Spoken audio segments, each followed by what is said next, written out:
Olá, tudo bem? Eu me chamo Gabriela.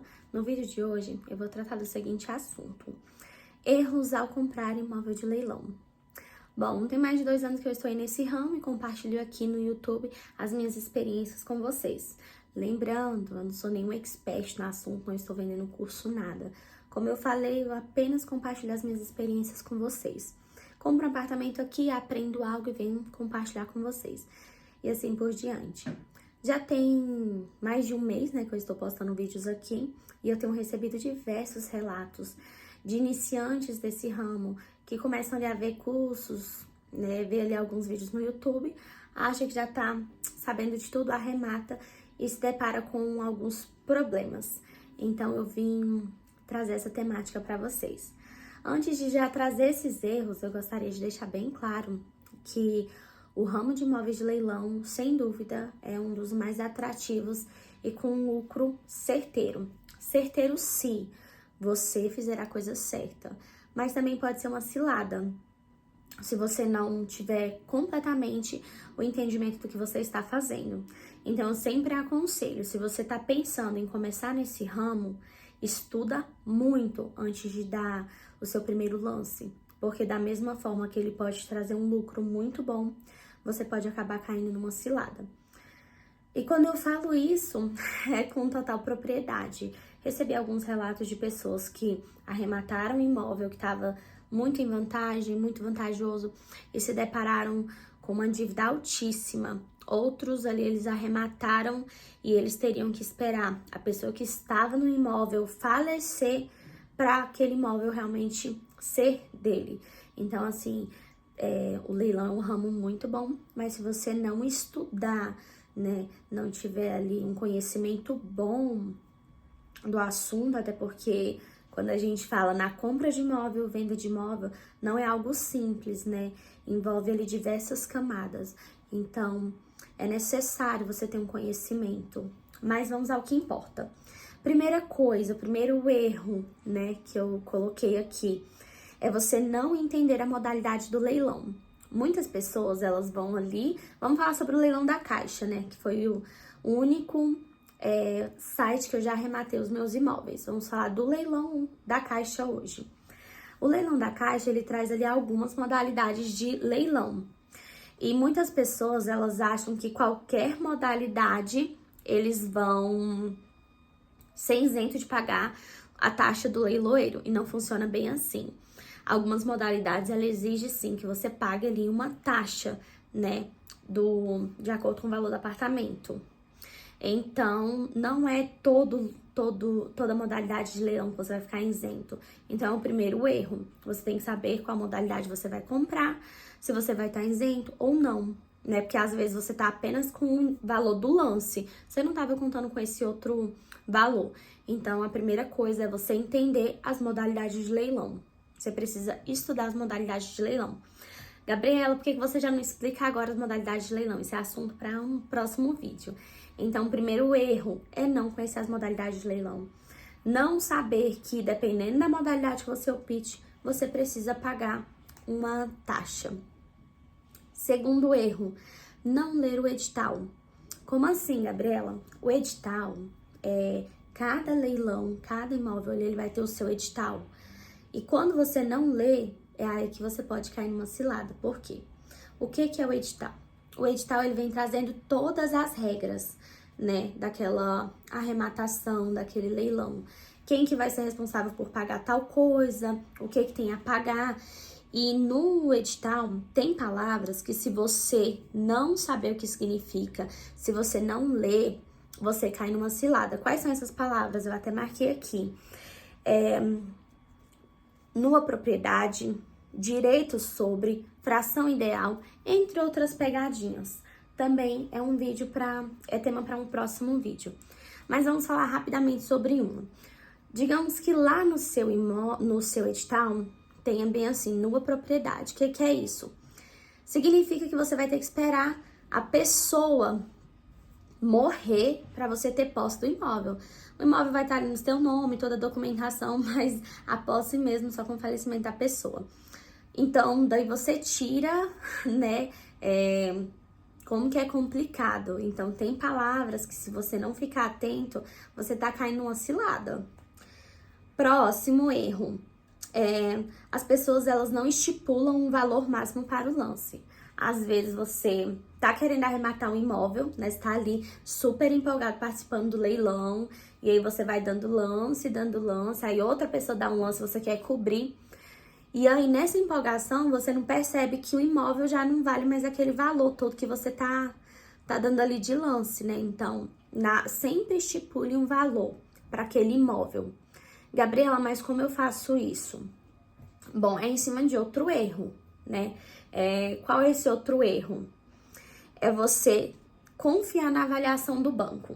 Digamos que lá na Caixa, ela sempre vai trazer a imagem do imóvel, o valor de avaliação e o valor do leilão. Então, vamos supor que às vezes tá lá que o imóvel é avaliado em 200 mil e no leilão ele tá saindo por 100 mil reais. Você vai falar bem assim, poxa, eu vou estar comprando 100 mil abaixo da avaliação, né? Vai estar sendo um ótimo investimento. Só que não pode confiar no banco, porque às vezes quando você vai lá na localidade, que você vai realmente ver o imóvel e você vai fazer a linha de preço ali, por exemplo, com imobiliária, que é o meu caso. Eu sempre procuro nas imobiliárias quanto que tá custando apartamento em tal condomínio, em tal bairro, porque às vezes o banco lá no edital, ele coloca um valor, mas você jamais vai conseguir vender o imóvel por aquele valor. Vamos supor, lá o banco colocou que a avaliação é 200 mil, mas naquele condomínio, o máximo que você consegue de venda é 120 mil reais. E aí, para você vai compensar, você arrematar por 100 mil, ainda ter a documentação e tudo. Então, tudo isso a gente tem que pesar, né? Então, tem que ficar muito atento a isso. Então, quando eu falei, né, que você precisa estipular um valor, exatamente isso. Vamos lá, se você tá participando de um leilão de um apartamento que a Caixa avaliou por 200 mil, só que você sabe que não vende apartamento por esse valor, o máximo que você vai conseguir naquele imóvel é 130, e lá nos lances já tá 120 mil, vai compensar você ficar aumentando o lance, né? Então, a gente tem que pesar o valor da avaliação, se realmente é aquele, fazer a pesquisa no mercado imobiliário, se naquela localização, naquela rua, naquele bairro eu consigo vender o imóvel por aquele valor, eu preciso fazer essa análise e também preciso me organizar para o lance máximo que eu pretendo dar naquele imóvel.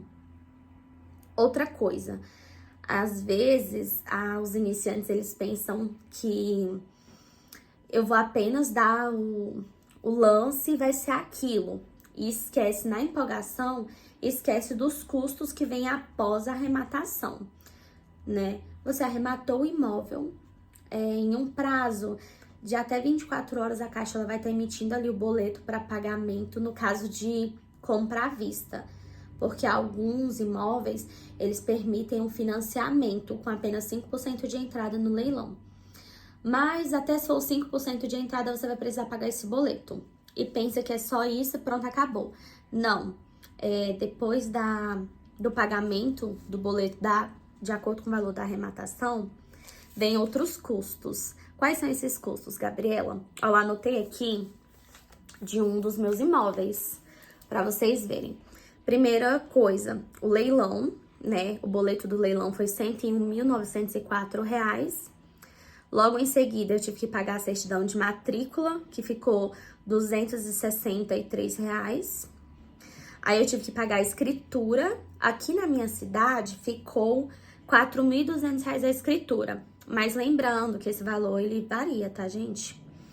Aí eu tive que pagar o IPTU, que tinha alguns atrasados, eu tive que pagar. Tive que pagar o ITBI, que ficou num valor de R$ 2.580. E tive que pagar o registro do ITBI, que ficou R$ 2.351. E também tive que pagar a certidão pós-registro, que ficou R$ 193. Então, tá vendo a quantidade de gastos só com documentação pós-compra?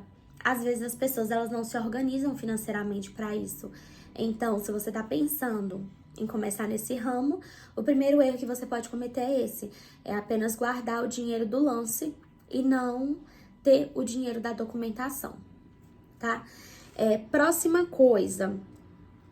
Se você está pensando em arrematar o imóvel para venda, você tem que saber também que em caso de venda, você tem que arcar com o imposto de renda sobre o valor do lucro, né?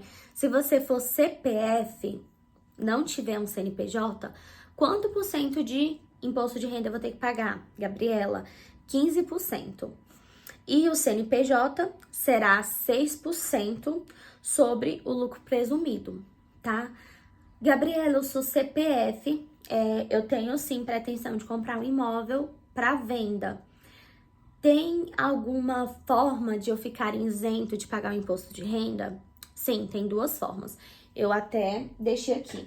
A primeira forma de isenção para CPF é venda do único imóvel por até 440 mil. Único imóvel, tá, gente? Desde que o proprietário não tenha vendido outro imóvel nos últimos 5 anos. Então, essa é a primeira forma. Se o seu único imóvel que você está vendendo, né, no valor de até 440 mil, e não ter vendido nenhum outro imóvel no seu nome nos últimos 5 anos. Então, essa é a primeira forma que você fica ali isento de pagar o imposto de renda. E outra forma é você, em um prazo de 180 dias, comprar outro imóvel residencial no Brasil. Aí você fica isento de pagar esse imposto, tá? Acho que por hoje é só esses erros, né? Que a gente tem que ficar muito atento a não cometer, porque como eu falei, o leilão de imóveis, ele é sem dúvidas um excelente investimento. Só que é um mercado que exige sim o estudo, né? Por exemplo, tem 2 anos e meio que eu estou aí. Eu já falei pra vocês que eu comprei um curso, não achei que sanou todas as minhas dúvidas, até porque eu venho de um ramo totalmente diferente. Eu sou professora, então não tem nada a ver. Tem gente que fala bem assim, mas ela deve ser corretora, deve, né, mexer com isso. Não, eu comecei do zero mesmo. Então, antes de dar minha primeira arrematação, meu primeiro lance, fazer a minha primeira arrematação, eu estudei muito para não cometer esses erros. Até porque eu tinha um dinheiro ali contado, então não podia dar errado, né? E aí, como o curso não supriu todas as minhas dúvidas, não me deu aquela segurança, eu optei por o quê? Eu optei por procurar uma assessoria, ter um apoio ali de um correspondente bancário credenciado pela Caixa, tá? A gente tem que ser credenciado pela Caixa. E esse correspondente, ele tinha ali uma imobiliária na minha região, o que me ajudou muito, porque eu vou lá, quero arrematar o imóvel, então, com a imobiliária dele, eu vou lá e tiro dúvidas. Nessa região, o imóvel, o preço de avaliação no leilão tá tanto. A venda de imóveis ali tá realmente esse valor? E às vezes até eu mesma, eu vou lá, vamos supor, até hoje eu só arrematei em condomínios. Então, eu me desloco até o condomínio, pego os números das placas, ligo para saber quanto que tá, em média, o valor, né? Faço uma pesquisa de quanto que tá custando um metro quadrado também naquela região.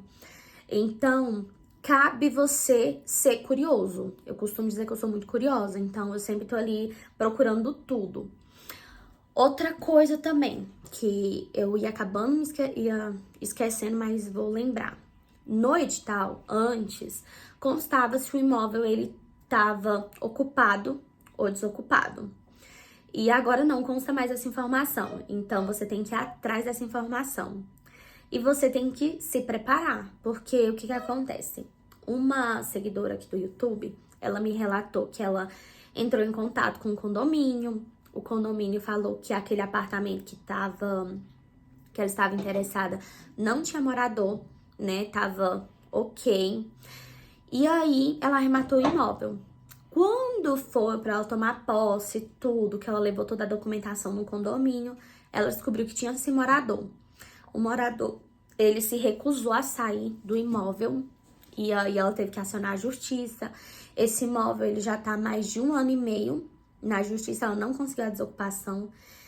Então, assim, a gente tem que sempre ter um plano B, Tá, você comprou um imóvel, tava tudo certo pra estar desocupado, e aí o imóvel tá ocupado. Como que você vai fazer? Você precisa de um advogado. Dependendo, você não terá direito à gratuidade da justiça, então você vai ter que pagar as custas judiciais também, que foi o meu caso, né?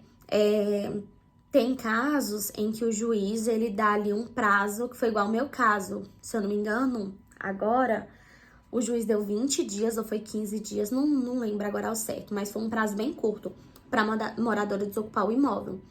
Só que, como meu advogado falou, Gabriela, tem casos que o juiz dá ali 3 meses, 6 meses pra pessoa sair. E você, enquanto isso, fica bancando condomínio, fica bancando tudo, né? Gabriela, mas se isso acontecer, depois eu posso entrar na justiça e cobrar tudo da pessoa, né? O aluguel, o condomínio, tudo. Sim, você pode, a lei te assegura isso, né?